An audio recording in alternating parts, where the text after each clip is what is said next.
যে পুলিশ সদস্য তার সামনে ছিল তখন আমাদের ৭১ টিভির গাড়িটি যখন থামিয়ে তাকে জিজ্ঞেস করা হয় এখানে কি হয়েছে, তখন কিন্তু পুলিশ সদস্যরা আমাদের এই ৭১ টিভির কর্মীদের সাথে অনেকটাই পুলিশ সদস্য তিনি কিন্তু দুর্ব্যবহার করেছেন এবং তাদেরকে বলা চলে হুমকি দিয়ে এখান থেকে সরিয়ে দিয়েছেন। কাজেই ঘটনাটা হয়তো তিনিও ঘটাতে পারেন, যিনি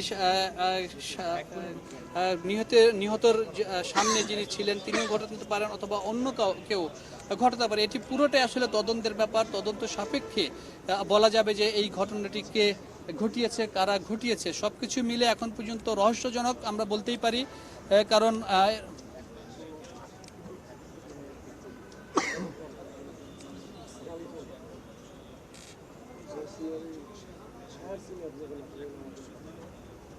হ্যাঁ ভাই,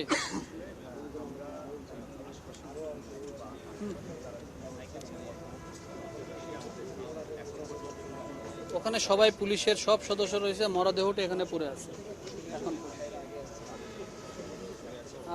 যারা প্রথমে আসছিল তারা হয়তো যাইতে পারছে, কিন্তু আমরা তো আসতে দেরি হয়েছে। আচ্ছা আমি দেখতেছি, আপনি আপনি কি বলে আপনারা এসে একটা ইন্টারভিউ দিয়ে যান, তাহলে তো কাজ হয়ে যায়। আমার ইন্টারভিউ দেবেন না, আপনারা তো দেখছেন ঘটনা। হ্যাঁ এদিকে আসেন।